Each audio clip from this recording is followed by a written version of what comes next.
Assalamualaikum warahmatullahi wabarakatuh. Bismillahirrahmanirrahim. Ketika kita berpikir tentang masa depan, tentang kehidupan kita 5, 10, 20, atau 30 tahun lagi, tentu kita juga harus berpikir bagaimana Allah menentukan bagaimana usia yang telah dan akan kita dapatkan. Jangan sampai kita keliru memahami kehidupan hanya karena program-program yang sebenarnya militansinya tidak bisa dipertanggungjawabkan. Kecuali itu program sebuah kenegaraan atau program daerah atau yang kaitannya dengan kewilayahan. Tetapi dalam hal ini kita ingin membuktikan bahwa rencana itu memang harus dimiliki oleh setiap orang. Marketing plan misalnya harus juga dimiliki oleh setiap pribadi. Setiap orang yang membutuhkan kebutuhan hidupnya, maka orang harus menentukan prioritas-prioritas. Mana primer, mana sekunder, dan mana tersier. Ketika orang mampu membedakan, membandingkan, mengkomparasikan itu dengan ranah-ranah yang ada, maka nilainya akan lebih baik.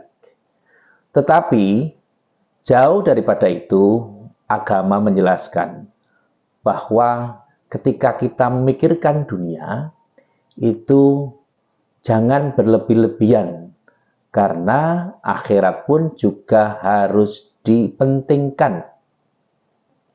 Karena dunia adalah sesuatu yang serba mungkin, tetapi akhirat adalah sesuatu yang serba pasti.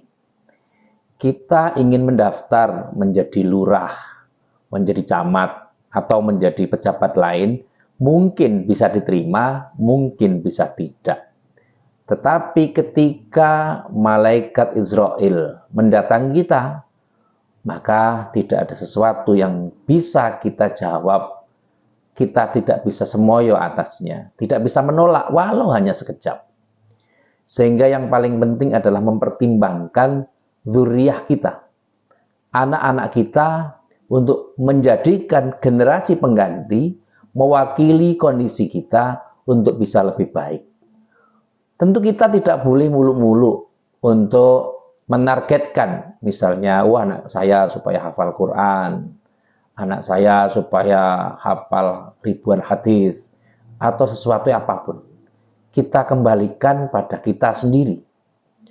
Karena salah satu dari diterimanya atau tidak diputusnya amal itu adalah anak soleh yang mau mendoakan orang tuanya. Ingat, tidak hanya sembarang orang atau sembarang anak. Di situ ada auladun soleh yad'ulah. Anak yang soleh. Soleh bisa berarti pantas. Ada kepantasan. Dia beribadah kepada Allah, dia muamalah kepada sesama manusia, dan dia bisa menyesuaikan dengan lingkungan sekitarnya. Kadang sekarang ini sering keliru dalam menafsirkan sesuatu. Misalnya dengan kata-kata, wah dulu ini dia tidak beribadah. Tetapi semenjak ketemu saya, wah ibadahnya jadi kuat. Ibadahnya menjadi lebih baik. Dan sebagainya, dan sebagainya. Padahal tidak demikian. Hidayah itu adalah urusan Allah. Petunjuk itu ada dua. Petunjuk dari manusia kepada manusia. Misalnya orang tua kepada anaknya. Kamu kalau dengan ini harus sopan. Kalau dengan generasi orang dengan lebih tua, maka harus menghormati. Kalau dengan yang sesama, maka tidak boleh terlalu kasar dalam berbicara. Itu juknis atau petunjuk. Teknisnya pergaulan. Itu yang memberikan adalah sesama manusia. Dan petunjuk yang kedua adalah dari Allah. Ketika Allah sudah memberikan sesuatu yang baik, maka orang tidak akan bisa mencegahnya. Sebagaimana Sa'labah. Sa'labah itu gelarnya sudah hamamatul masjid. merpatinya masjid. Tetapi ketika dia menginginkan kekayaan dari Kanjeng Nabi Agung Muhammad SAW, maka segala hal yang terkait dengan kekayaan itu menjadikan dia kufur nikmat.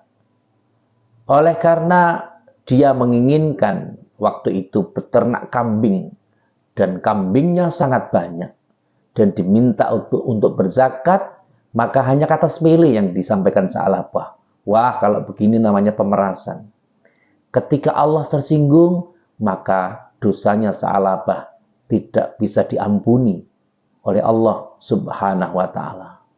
Maka yang paling penting, menciptakan generasi super itu dengan cara-cara yang sederhana. Kita tunjukkan dengan cara-cara yang baik, dengan cara-cara yang bijak tanpa harus menghakimi. Melatih anak untuk berpikir secara kreatif, melatih anak untuk menggunakan akal sehat, melatih anak untuk menggunakan ghuatu fikrah, daya nalarnya, untuk bisa memahami agama dengan baik. Caranya dengan bagaimana? Mungkin bisa digurukan kepada, mungkin ada di pesantren, mungkin madrasah diniyah, atau sekolah-sekolah lain, atau madrasah-madrasah yang mengacu kepada bagaimana memperkondisikan untuk bisa mendapatkan jati diri yang baik.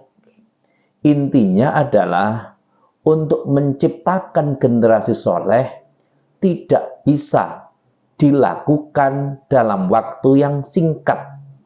Segalanya perlu proses. Tetapi proses itu pun tidak bisa serta-merta harus berhasil. Karena di dalam mahfudhat Arab mengatakan khairul umuri awsatuha. Sebaik-baik perkara adalah yang di tengah-tengah. Sehingga kita tidak perlu menggunakan kekerasan untuk mendidik anak kita.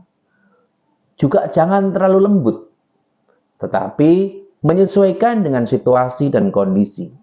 Jadi, mendidik anak harus dengan metode yang tepat. Kadang kalau tidak mau sholat, ya dengan metode liberal. Mungkin harus dipaksa. Karena kalau sholat itu wajib, maka harus dikondisikan. Jangan sampai salah pasang. Anak diajak bermusyawarah untuk kepentingan-kepentingan yang darurat. Maka pentingnya metode kepemimpinan orang tua harus diadopsi untuk juga mendidik anaknya. Semoga kita sebagai orang tua diberikan kesempatan oleh Allah Subhanahu wa Ta'ala untuk bisa mendapatkan anak yang soleh, dan anak ini mampu memberikan kebaikan-kebaikan pada orang tuanya. Terima kasih kepada semua pihak yang telah membantu terselenggaranya acara ini, dan semoga acara ini bisa bermanfaat. Yang terakhir, mari kita saling mendoakan terhadap sahabat-sahabat kita, saudara-saudara kita yang sampai dengan saat ini mungkin dalam permasalahan yang berat. Semoga setelah ini diringankan oleh Allah Subhanahu wa Ta'ala. Yang punya kewajiban yang belum diselesaikan, mudah-mudahan Allah segera memberikan jalan untuk bisa diselesaikan. Sekali lagi terima kasih atas segala kekurangan, dan mohon maaf atas segala tutur kata yang kurang baik, tutur kata yang kurang berkenan harap dimaafkan. Saya akhiri, wallahul muwafiq ila aqwamit thoriq. Wassalamualaikum warahmatullahi wabarakatuh.